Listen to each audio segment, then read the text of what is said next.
ଗୋଟିଏ ଜଙ୍ଗଲରେ ବାସ କରୁଥିଲା ଗୋଟିଏ ଶିଆଳ ଆଉ ତାର ଛୋଟ ଛୋଟ ଦୁଇଟି ଛୁଆ।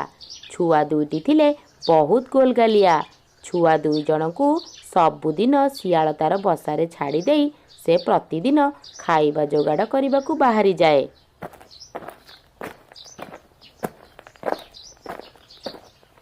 ସେହି ଜଙ୍ଗଲରେ ଥିଲା ଗୋଟିଏ ବିଶାଳ ଆକାରରେ ଅଜଗର ସାପ। ସେ ଜଙ୍ଗଲର ସବୁ ନିରୀହ ପ୍ରାଣୀମାନଙ୍କୁ ଖାଇଦିଏ। ସେଥିପାଇଁ ଜଙ୍ଗଲର ସବୁ ପ୍ରାଣୀ ସବୁବେଳେ ଭୟରେ ରହୁଥାନ୍ତି। ଶିଆଳ ତାର ପିଲାମାନଙ୍କ ପାଇଁ ବହୁତ ଚିନ୍ତାରେ ରହୁଥିଲା। ସେ ଖାଇବା ଯୋଗାଡ଼ କରିବାକୁ ଗଲେ ମଧ୍ୟ ତାର ତା ପିଲାମାନଙ୍କ କଥା ବହୁତ ମନେ ପଡ଼ୁଥାଏ। ପ୍ରତିଦିନ ପରି ଆଜି ବି ଖାଇବା ଯୋଗାଡ଼ କରିବାକୁ ବାହାରିଲା ବେଳକୁ ସେ ତାର ପିଲାମାନଙ୍କୁ କହିଲା, ପିଲାମାନେ, ମୁଁ ଖାଇବା ଯୋଗାଡ଼ କରିବାକୁ ଯାଉଛି। ତୁମେମାନେ ପୁରା ସାବଧାନରେ ରହିବ। ତୁମମାନଙ୍କୁ ଗୁମ୍ଫା ବାହାରୁ ଯଦି କିଏ ଡାକେ ତାହେଲେ ତୁମେମାନେ ବାହାରକୁ ଜମାରୁ ବାହାରିବ ନାହିଁ, କାରଣ ବାହାରେ ଗୋଟେ ବଡ଼ ଅଜଗର ସାପ ଅଛି। ତୁମେ ବାହାରକୁ ବାହାରିଲେ ସେ ତୁମକୁ ଖାଇଦେବ। ହଉ, ଠିକ୍ ଅଛି ମା, ଆମେ ବାହାରକୁ ବାହାରିବୁ ନାହିଁ। ତୁମେ ବି ଟିକେ ସାବଧାନରେ ଯିବା ଆସିବା କରିବ ମା, ମୋ ସୁନା ପିଲା ଗୁଡ଼ାକ। ହଉ, ମୁଁ ତାହେଲେ ଏବେ ଆସୁଛି। ଏହା କହି ଶିଆଳଟି ଖାଦ୍ୟ ଯୋଗାଡ଼ କରିବା ପାଇଁ ସେଠାରୁ ବାହାରିଗଲା। ଶିଆଳଟି ବାହାରି ଯିବାର କିଛି ସମୟ ପରେ ତାର ଛୁଆମାନଙ୍କୁ ଭାରି ଜୋରେ ଶୋଷ ଲାଗିଲା। ହେଲେ ତାଙ୍କ ପାଖରେ ଟୋପେ ବି ହେଲେ ପାଣି ନଥିଲା। ସେହି ସମୟରେ ସେମାନେ କଥା ହେଲେ କି, ଭାଇ, ଜାଣିଛୁ, ମତେ ନା ଜୋରେ ଶୋଷ ଲାଗିଲାଣି। ଶୋଷରେ ମୋ ତଣ୍ଟିଟା ପୁରା ଶୁଖି ଯାଉଛି। ହଁ ରେ, ମୋର ବି ତୋ ପରି ଅବସ୍ଥା। ହେଲେ ଭାଇ, ଘରେ ତ ଟୋପେ ହେଲେ ବି ପାଣି ନାହିଁ। ଆମେ ତ ପୁରା ସାନ ଅଛେ ନା। ଆଉ ବାହାରକୁ ଗଲେ ବାହାରେ ତ ବଡ଼ ଅଜଗର ସାପ ଅଛି। ସେ ଯଦି ଆମକୁ ଦେଖିବ ତାହେଲେ ଆମକୁ ପୁରା ଗିଳିଦେବ। ଆଉ ମା ଆମକୁ ବାହାରକୁ ଯିବାକୁ ମନା କରିଛି। ଚାଲ, ଆମେ ବୁଦା ଭିତରେ ଦେଇ ଲୁଚି ଲୁଚି ଧୀରେ ଧୀରେ ଯାଇ ନଦୀରୁ ପାଣି ପିଇ ଦେଇ ଆସିବା ଆଉ ମା ପାଇଁ ପାଣି ନେଇ ଆସିବା। ତୁମେ ଠିକ୍ ହିଁ କହିଛ ଭାଇ। ମା ଆମ ପାଇଁ କେତେ କଷ୍ଟ କରି ଖାଇବା ଯୋଗାଡ଼ କରିବାକୁ ଯାଇଛନ୍ତି। ଆଉ ଘରକୁ ଫେରି ଦେଖିବେ ଯେ ଘରେ ଟୋପେ ହେଲେ ବି ପାଣି ନାହିଁ। ଆଉ ପୁଣି ଆମ ଦୁଇ ଭାଇଙ୍କୁ ପୁଣି ଜୋରେ ଶୋଷ ହେଉଛି ଦେଖି ସିଏ ପୁଣି ଆହୁରି କଷ୍ଟ କରି ଆମ ପାଇଁ ପାଣି ଆଣିବାକୁ ଯିବେ। ତ ସେଥିପାଇଁ କହୁଛି, ଚାଲ ଆମେ ଦୁଇ ଜଣ ଯାକ ମିଶି ଯାଇ ନଦୀରୁ ପାଣି ପିଇ ଦେଇ ଆସିବା ଆଉ ମା ପାଇଁ ପାଣି ନେଇ ଆସିବା। ତାହେଲେ ଚାଲ ଭାଇ, ଆମେ ଶୀଘ୍ର ଶୀଘ୍ର ଯିବା। ଏହା କହି ପିଲା ଦୁଇ ଜଣ ଯାକ ପାଣି ପିଇବାକୁ ଯିବେ ବୋଲି ଗୁମ୍ଫାରୁ ବାହାରି ନଦୀ ଆଡ଼କୁ ଚାଲିଲେ।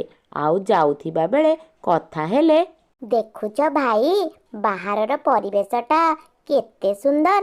କେତେ ସୁନ୍ଦର ଗଛପତ୍ର ଆଉ କେତେ ସୁନ୍ଦର ଆକାଶ। ଦେଖିକି ମନଟା ପୁରା ଖୁସି ହୋଇଗଲା। ଆମେ ତ କେବେ ହେଲେ ଗୁମ୍ଫାରୁ ବାହାରୁନେ, ସେଥିପାଇଁ ଏସବୁ ଦେଖିପାରୁନଥିଲେ। କେବେ ଯେ ଆମେ ବଡ଼ ହେବା ଆଉ ମା ପରି ଆମେ ବି ଖାଦ୍ୟ ଯୋଗାଡ଼ କରିବା, ସେଇଟା ହିଁ ମୁଁ ମନେ ମନେ ଭାବୁଛି। ହଁ ହଁ ବାବୁ, ତୁ ଠିକ୍ କହିଛୁ। ଭାଇ, ଜଲ୍ଦି ଚାଲ। ମା ବସାକୁ ଆସିବା ଆଗରୁ ଆମେ ଯାଇ ପହଞ୍ଚି ଯାଇଥିବା।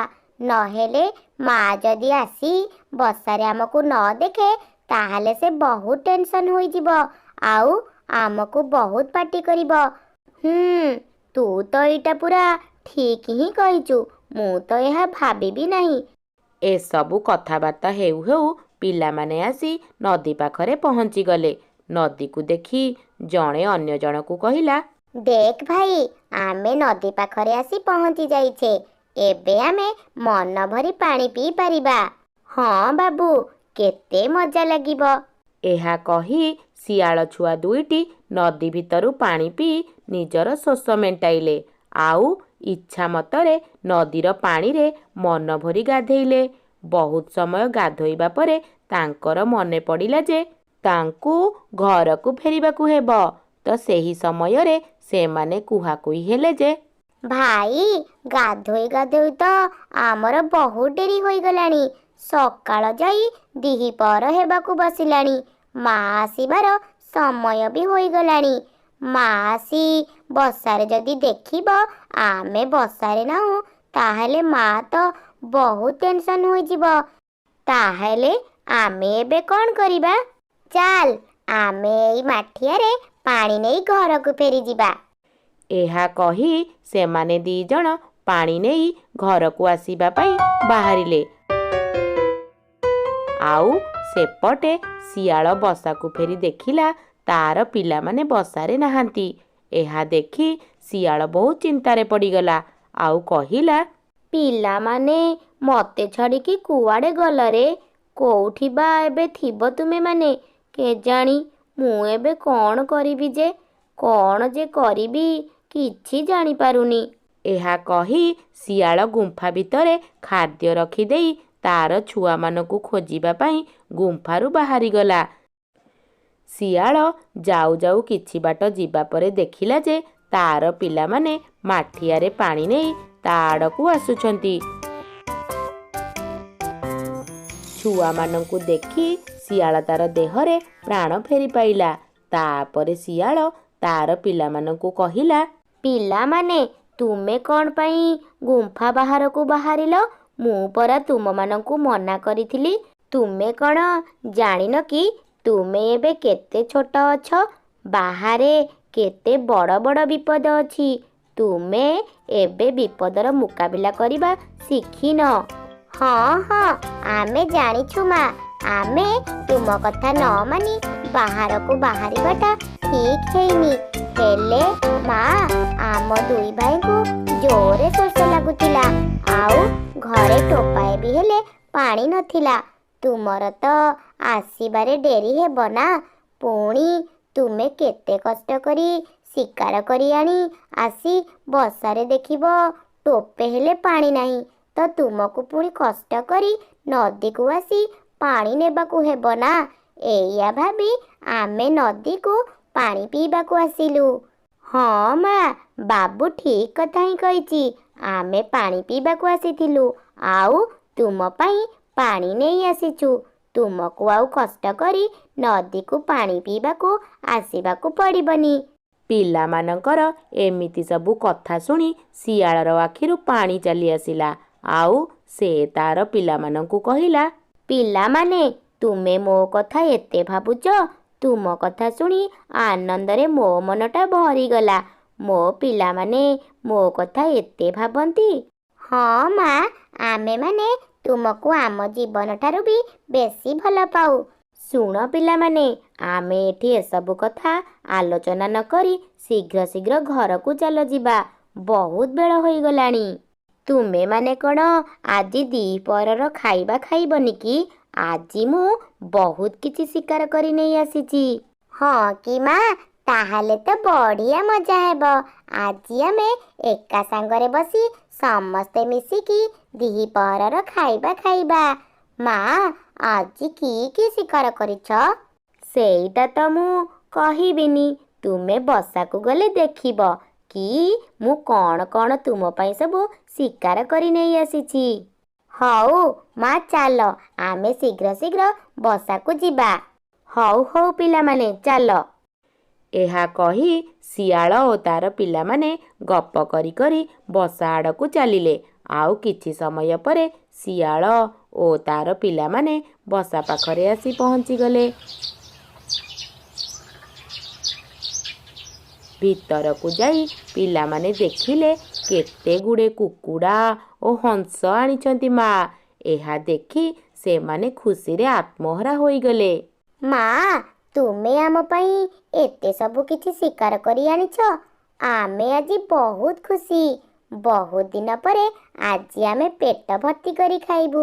କି ମଜା! ଓହୋ, ଆଜି କି ଆନନ୍ଦ ଲାଗୁଛି, କହି ହେବନି ମା। ଆଚ୍ଛା ଠିକ୍ ଅଛି ପିଲାମାନେ, ଆଉ ବେଶୀ କଥା ନ କହି ଖାଇବା ଆରମ୍ଭ କରିଦେବା ଚାଲ। ତାପରେ ସମସ୍ତେ ମିଶି ମଜା କରି ସେ ଖାଇବା ଗୁଡ଼ା ଖାଇ ଶେଷ କରିଦେଲେ। ତାପରେ ସେମାନେ ଆନନ୍ଦରେ ଗପାଗପି ବି କଲେ। ତ ସେହି ସମୟରେ ସେମାନେ ଶୁଣିବାକୁ ପାଇଲେ ତାଙ୍କ ଗୁମ୍ଫା ବାହାରେ ସେଇ ବିଶାଳ ଆକୃତିର ଅଜଗର ସାପର ଆବାଜ। ସେମାନେ ଏହି ଭୟଙ୍କର ଆବାଜ ଶୁଣି ବହୁତ ଭୟ ପାଇଗଲେ। ଶିଆଳ ନିଜେ ବି ବହୁତ ଭୟ ପାଇଲା। ସେ ତାର ପିଲାମାନଙ୍କୁ ନ ଦେଖେଇ ହେବା ପାଇଁ କହିଲା, ପିଲାମାନେ, ତୁମେମାନେ ଜମା ବି ଭୟ ପାଅନି। ତୁମ ମା ବଞ୍ଚିଥିବା ପର୍ଯ୍ୟନ୍ତ ତୁମର କେହି କିଛି କ୍ଷତି କରିପାରିବେନି। ହେଲେ ମା, ଏ ଅଜଗର ଯଦି ଆମ ସମସ୍ତଙ୍କୁ ଗିଳି ଖାଇଦେବ ତାହେଲେ ଆମେ କ'ଣ କରିବା? ମୋ ଦେହ ଭିତରେ ସିଂହରଣ ହୋଇ ଉଠୁଛି। ଏମିତି କଥା କୁହନି ରେ ପିଲାମାନେ। ମା, ଆମେ କ'ଣ ଆଉ ବଞ୍ଚିବାନି? ସେ ଅଜଗର ସାପଟା କ'ଣ ସତରେ ଆମକୁ ଗିଳି ଖାଇଦବ? ନା ନା ପିଲାମାନେ, ତୁମର ମା ଥାଉ ଥାଉ ତୁମର କେହି କିଛି କ୍ଷତି କରିପାରିବେନି। ଏତିକି ବିଶ୍ୱାସ ତୁମେ ତୁମର ମା ଉପରେ ରଖ। ଆଉ ନିଜେ ନିଜର ଜୀବନକୁ ବଞ୍ଚେଇବାର ଆଶା ବି ରଖିଥାଅ। ବିପଦ ବେଳେ ମନରେ ଭୟ କରିବ ନାହିଁ। ବିପଦ ବେଳେ ମନରେ ସାହସ ବାନ୍ଧି ରଖିବ। ବିପଦ ଆସିଲେ ବୁଦ୍ଧି ଖଟେଇ ବିପଦର ମୁକାବିଲା କରିବାକୁ ପଡ଼େ। ମା, ତୁମର କଥା ଶୁଣି କେତେ ବିଶ୍ୱାସ ମନରେ ଆସିଲା, ଆଉ ଭୟ ବି ଟିକିଏ ମନରୁ ଦୂର ହୋଇଗଲା। ମା, ଆମେ ବି ବିପଦର ମୁକାବିଲା କରିବାକୁ ଚାହୁଁ। ହଁ ମା, ବାବୁ ଠିକ୍ ହିଁ କହିଛି।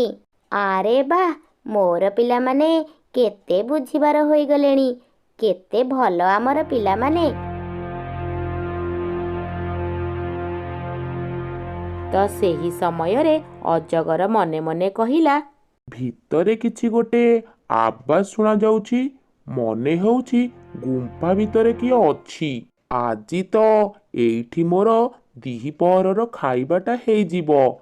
ଏହି କଥା ମନେ ମନେ ଭାବି ଅଜଗର କହି ଉଠିଲା କି, ଭିତରେ କିଏ ଅଛରେ? ମୁଁ ଏତେ ସମୟ ଧରି ବାହାରେ ଅଛି, ଏଇଟା କ'ଣ ତୁ ଜାଣିପାରୁନୁ କି? ଶୀଘ୍ର ଶୀଘ୍ର ତୁ ବାହାରକୁ ବାହାରି ଆସ, ଆଉ ନ ଆସିଲେ ମୁଁ ତୋର ଖବରଟା ବୁଝିଦେବି। ଶିଆଳଟି ତାର ପିଲାମାନଙ୍କୁ ଭିତରେ ଛାଡ଼ି ସାହସ କରି ବାହାରକୁ ବାହାରି ଆସିଲା।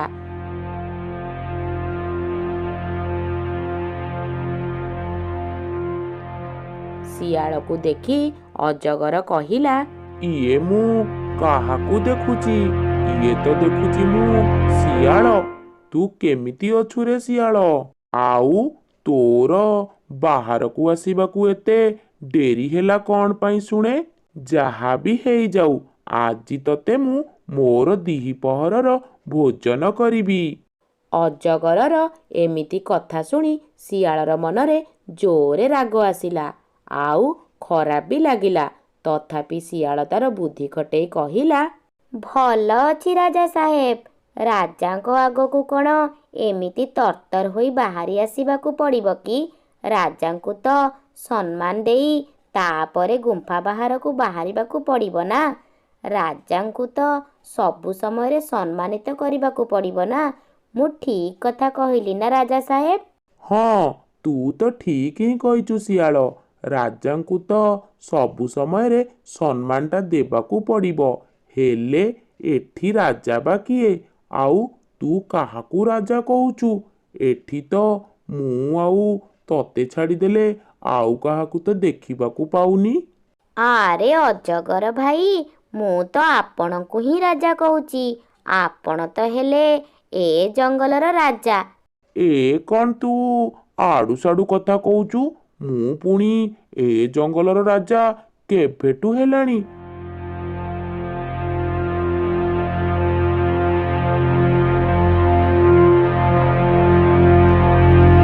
ଆରେ ଅଜଗର ଭାଇ, ମୁଁ ତ ଆପଣଙ୍କୁ ହିଁ ରାଜା କହୁଛି।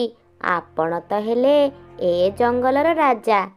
ଏ କ'ଣ ତୁ ଆଡ଼ୁ ସାଡ଼ୁ କଥା କହୁଛୁ? ମୁଁ ପୁଣି ଏ ଜଙ୍ଗଲର ରାଜା କେବେଠୁ ହେଲାଣି?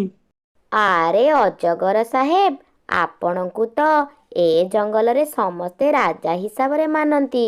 ମୁଁ ସକାଳେ ଶିକାର କରି ଯାଇଥିବା ସମୟରେ ଶୁଣିବାକୁ ପାଇଲି କି ଆପଣ ଏ ଜଙ୍ଗଲରେ ନୂଆ ରାଜା ହିସାବରେ ନିର୍ବାଚିତ ହୋଇଛନ୍ତି ବୋଲି।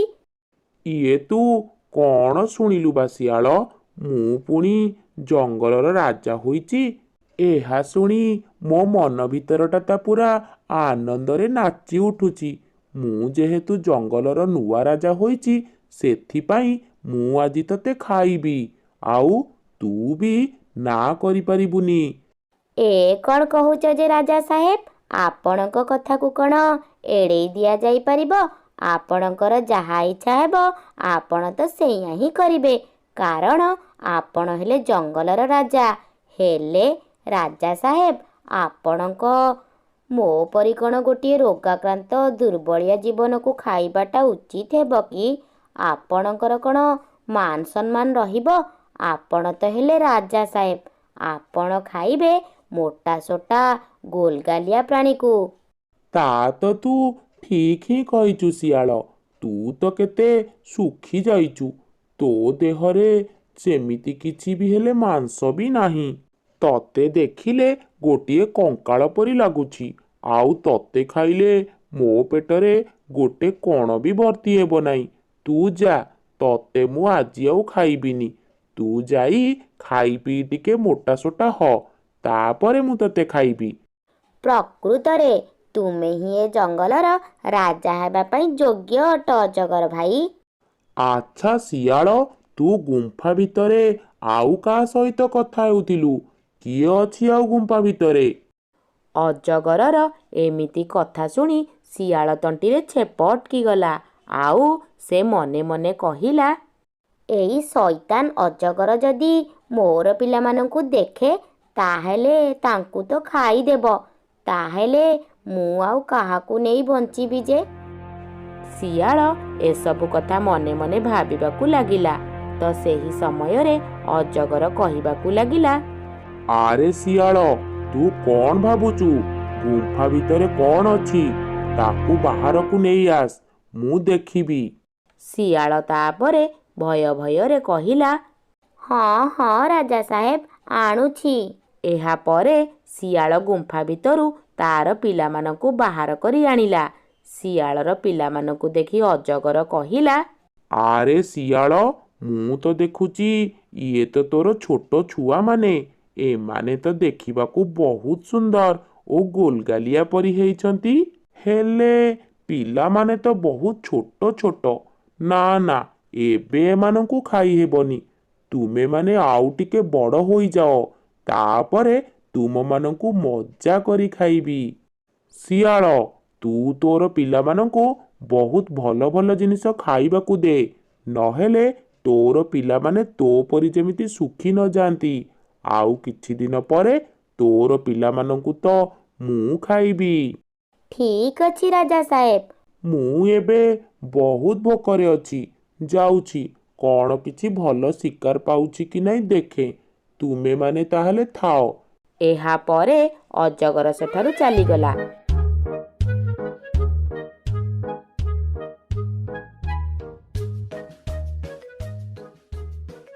ତାପରେ ଶିଆଳ ତାର ପିଲାମାନଙ୍କୁ ଧରି ତାର ଗୁମ୍ଫା ଭିତରକୁ ଚାଲି ଆସିଲା।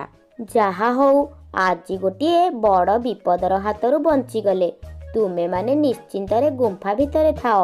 ମୁଁ ଯାଏଁ ଦେଖେ ସେ ବଦମାସ ଅଜଗର କ'ଣ କରୁଛି। ବଣର ପ୍ରାଣୀମାନଙ୍କୁ ଟିକେ ଶାନ୍ତିରେ ରହିବାକୁ ଦେବନି ସେ। ତୁମେମାନେ ତାହେଲେ ଥାଅ, ମୁଁ ଦେଖିକରି ଆସେ। ଠିକ୍ ଅଛି ମା, ତୁମେ କିନ୍ତୁ ଟିକେ ସାବଧାନରେ ରହିବ।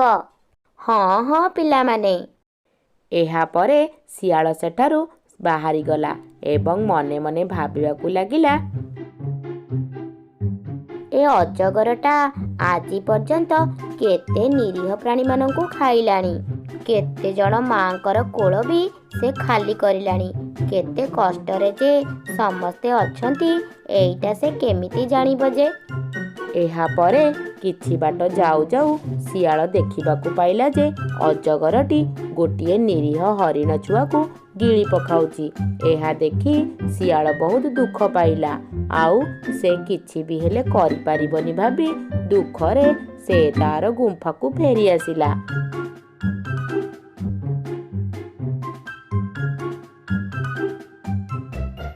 ତାପରେ ଦିନକୁ ଦିନ ଗଡ଼ିବାରେ ଲାଗିଲା। ଅଜଗରର ପ୍ରାଣୀ ଖାଇବା ଚାହିଦା ଆହୁରି ବଢ଼ିବାରେ ଲାଗିଲା। ସେ ଗାଈ, ଛେଳି ଓ ମଇଁଷି ନିରୀହ ପ୍ରାଣୀମାନଙ୍କୁ ସେ ଖାଇ ଚାଲିଲା। ଏହା ସବୁ ଦେଖି ବଣର ପ୍ରାଣୀମାନେ ପୁରା ଆତଙ୍କିତ ହୋଇ ରହୁଥାନ୍ତି। ଗୋଟିଏ ସମୟରେ ବଣର ସବୁ ପ୍ରାଣୀମାନେ ପୁରା ଅତିଷ୍ଠ ହୋଇ ଉଠିଲେ। ତାପରେ ସେମାନେ ଭାବିବାକୁ ଲାଗିଲେ କି ସେ ବଦମାସ ଅଜଗରଟାକୁ କେମିତି ସାଇଜ କରାଯାଇପାରିବ। ହେଲେ କ'ଣ କରିବାକୁ ପଡ଼ିବ ସେଇଟା ଭାବିପାରିଲେ ନାହିଁ। ବଣର ଗୋଟିଏ ପକ୍ଷୀ ଗଛ ଡାଳରେ ବସି ଅଜଗରର ସବୁ କର୍ମକାଣ୍ଡ ଦେଖୁଥାଏ। ମତେ କିଛି ଗୋଟେ କରିବାକୁ ପଡ଼ିବ। ଅଜଗରର ଏହି ଅତ୍ୟାଚାର ଆମେ ଆଉ ସହିପାରୁନୁ। ବରଂ ମୁଁ ଯାଉଛି ଶିଆଳ ପାଖକୁ ଯିବି। ଶିଆଳ ଗୋଟିଏ ବୁଦ୍ଧିମାନ ପ୍ରାଣୀ। ସେ ଏହି ବିପଦରୁ ରକ୍ଷା ପାଇବା ପାଇଁ କିଛି ଉପାୟ ନିଶ୍ଚିତ କହିବ।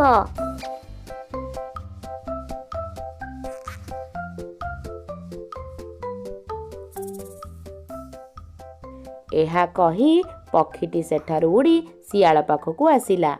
ଶିଆଳ ମାମୁଁ, ତୁମେ ଜାଣିଛ ବଣକୁ ଗୋଟିଏ ଅଜଗର ଆସିଛି, ଆଉ ସେ ବଣର ସବୁ ପ୍ରାଣୀମାନଙ୍କୁ ଖାଇଯାଉଛି। ହଁ ଚଢ଼େଇ, ମୁଁ ଜାଣିଛି। ଆଚ୍ଛା, ଏଇ ଅଜଗରର ହାତରୁ ଆମେ କ'ଣ ବଞ୍ଚିପାରିବାନି? ଉପରବାଲାର ଯଦି ଆମ ଉପରେ ଆଶୀର୍ବାଦ ଥିବ, ତାହେଲେ ଆମେ ଏଇ ଅଜଗରର ହାତରୁ ରକ୍ଷା ପାଇପାରିବା। ସତ କହୁଛ ଶିଆଳ ମାମୁଁ, ଆମେ ଏଇ ଅଜଗର ହାତରୁ ରକ୍ଷା ପାଇପାରିବା? ହଁ ଚଢ଼େଇ, ହେଲେ ସେଇଟା ଆମେ ଏକା କରିବାଟା ସମ୍ଭବ ନୁହେଁ। ବଣର ସବୁ ପ୍ରାଣୀଙ୍କ ସହିତ ବସି ଆଲୋଚନା କରିବାକୁ ହେବ। ଚାଲ ଶିଆଳ ମାମୁଁ, ଆମେ ଆଉ ଏଠାରେ ଅପେକ୍ଷା ନ କରି ବଣର ସବୁ ପ୍ରାଣୀମାନଙ୍କୁ ଏକାଠି କରିବା। ଏହା କହି ଚଢ଼େଇ ଓ ଶିଆଳ ସେଠାରୁ ଚାଲିଗଲେ। ସେ ଦୁଇ ଜଣ ଯାକ ମିଶି ଜଙ୍ଗଲର ସବୁ ପ୍ରାଣୀମାନଙ୍କୁ ଏକାଠି ଏକଜୁଟ କଲେ। ରାଜା ସାହେବ, ସେ ଦୁଷ୍ଟ ଅଜଗରଟା ମୋର ଛୁଆକୁ ଖାଇ ଦେଇଛି। ସିଏ ଯେ କେବଳ ମୋର ପିଲାକୁ ଖାଇଛି ସେଇଟା ନୁହଁ, ବଣର ଅନ୍ୟ ସବୁ ନିରୀହ ପ୍ରାଣୀମାନଙ୍କୁ ସିଏ ଖାଇ ଦେଉଛି। ଆପଣ ଏସବୁ ବିଷୟରେ ଟିକେ ବିଚାର କରନ୍ତୁ ରାଜା ସାହେବ। ହଁ ହରିଣ, ମୁଁ ଜାଣିଛି ସେ ଦୁଷ୍ଟ ଅଜଗରଟା ଆମ ଜଙ୍ଗଲରେ ସମସ୍ତଙ୍କୁ ଅତିଷ୍ଠ କରିଦେଉଛି। ତାକୁ କିଛି ଗୋଟେ କରି ଏ ଜଙ୍ଗଲରୁ ବିଦା କରିବାକୁ ପଡ଼ିବ। ହେଲେ କେମିତି ସେ ଅଜଗରକୁ ବିଦା କରିବେ ରାଜା ସାହେବ? ଅଜଗର ତ ଅନେକ ବଡ଼ ଆଉ ଚାଲାକ ପ୍ରାଣୀ। ହଁ, ମୁଁ ତ ସେଇଟା ହିଁ ଭାବୁଛି। କିରେ ଶିଆଳ, ତୁ ତ ଜଙ୍ଗଲର ଏକମାତ୍ର ବୁଦ୍ଧିମାନ ପ୍ରାଣୀ। ତୁ କିଛି ବୁଦ୍ଧି ବାହାର କରି କ'ଣ ସେ ଅଜଗରକୁ ଜଙ୍ଗଲରୁ ତଡ଼ି ପାରିବୁନି? ହଁ ରାଜା ସାହେବ, ପାରିବିନି କ'ଣ ପାଇଁ? ରୁହ, ମୁଁ ଟିକେ ଭାବି ଦେଖେ ମୋ ମୁଣ୍ଡରେ କିଛି ବୁଦ୍ଧି ଆସୁଛି କି ନାହିଁ। ଭାବ ଭାବ, ଭଲ କରି ଭାବ ଶିଆଳ। ପାଇଛି ମାମୁଁ, ମୋ ମୁଣ୍ଡକୁ ଗୋଟିଏ ଭଲ ବୁଦ୍ଧି ଜୁଟିଛି। ହେଲେ ଆମ ଭିତରୁ ସବୁଠୁ କିଏ ବେଶୀ ଜୋରରେ ଦୌଡ଼ି ପାରିବ କୁହ? ମୁଁ ଖୁବ୍ ଜୋରେ ଦୌଡ଼ି ପାରିବି। ତୁମକୁ ଗୋଟିଏ ବଡ଼ କାମ କରିବାକୁ ପଡ଼ିବ। ମୁଁ ଜଙ୍ଗଲର ସମସ୍ତଙ୍କୁ ବଞ୍ଚେଇବା ପାଇଁ ଯୋଉ କାମ ବି ହେଉ ପଛେ କରିବାକୁ ପ୍ରସ୍ତୁତ ଅଛି ଶିଆଳ। ତାହେଲେ ଶୁଣ, ମୁଁ ଯୋଉ ବୁଦ୍ଧିଟା ପାଇଛି ସେଇଟା ତୁମକୁ ବୁଝେଇ କହୁଛି।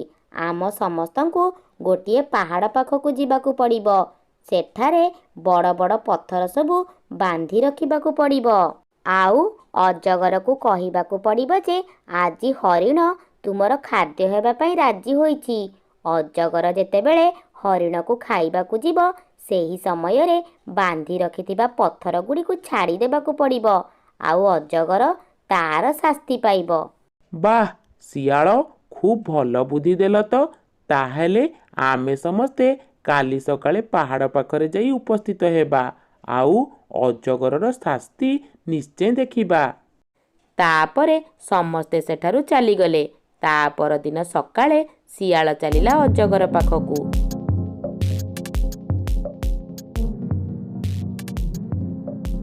ଶିଆଳକୁ ଦେଖି ଅଜଗର କହିଲା, କିରେ ଶିଆଳ, ତୁ ହଠାତ୍ କରି ମୋ ପାଖକୁ କ'ଣ ପାଇଁ ଆସିଲୁ? ତୁମ ପାଇଁ ଗୋଟିଏ ସୁଖବର ଅଛି। କି ସୁଖବର? ଟିକେ କୁହ ତ ଶୁଣେ। ଆଜି ତୁମ ପାଇଁ ଗୋଟିଏ ଶିକାର ଧରି ରଖିଛି। ଏ କ'ଣ କହୁଛୁ ତୁ? ତାହେଲେ ଶିକାରଟା କ'ଣ କହ? ସେ ଯୋଉ ବଡ଼ ପାହାଡ଼ ଅଛି ନା, ସେଇଠି ଗୋଟିଏ ବଡ଼ ହରିଣକୁ ବାନ୍ଧି ରଖିଛି ତୁମ ପାଇଁ। ତାହେଲେ ତୁ ଆଉ କଥା ନ କହି ଚାଲ ସେ ହରିଣଟାକୁ ଖାଇ ଦେଇ ଆସିବି। ମୁଁ ଆଉ ଲୋଭ ସମ୍ଭାଳି ରହିପାରୁନି। ଚାଲ ଅଜଗର ଭାଇ ଚାଲ। ଏହା କହି ଶିଆଳ ଓ ଅଜଗର ସେଠାକୁ ବାହାରି ପଡ଼ିଲେ। ଆଉ କିଛି ସମୟ ପରେ ସେମାନେ ସେଇ ପାହାଡ଼ ପାଖରେ ଆସି ପହଞ୍ଚିଗଲେ। ହେଇ ଦେଖ ରାଜା ସାହେବ, ସେଠି ସେ ହରିଣଟା ଆପଣଙ୍କ ପାଇଁ ଅପେକ୍ଷା କରିଛି। ଯେମିତି କର୍ମକୁ ସେମିତି ଫଳ। ଯେତେବେଳେ ଦୁଷ୍ଟ ଅଜଗରଟା ହରିଣଟାକୁ ଖାଇବାକୁ ବାହାରିଛି, ସେତିକିବେଳେ ହରିଣଟା ଦୌଡ଼ି ଜଙ୍ଗଲ ଆଡ଼କୁ ଜୋରେ ଜୋରେ ଚାଲିଲା। ଆଉ ଅଜଗର ହରିଣର ପଛେ ପଛେ ଦୌଡ଼ିବାକୁ ଲାଗିଲା। କିଛି ସମୟ ପରେ ବଣର ସବୁ ପ୍ରାଣୀମାନେ ବାନ୍ଧି ରଖିଥିବା ପଥରକୁ ପକେଇଦେଲେ। ଆଉ ଅଜଗର ସେଗୁଡ଼ିକୁ ସବୁ ଗିଳି ପକେଇଲା। ଆଉ ସେ ତାର ଶାସ୍ତି ବି ପାଇଗଲା। ତାପରେ ସେ ମନେ ମନେ କହିଲା, ଏଇ ବଣର ପ୍ରାଣୀ ଗୁଡାକ ବହୁତ ଚାଲାକ।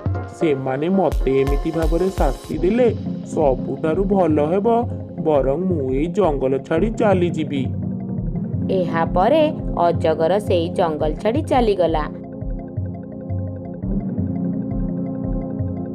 ଆଉ ଜଙ୍ଗଲର ସବୁ ପ୍ରାଣୀମାନେ ସୁଖ ଶାନ୍ତିରେ ବସବାସ କରିବାକୁ ଲାଗିଲେ।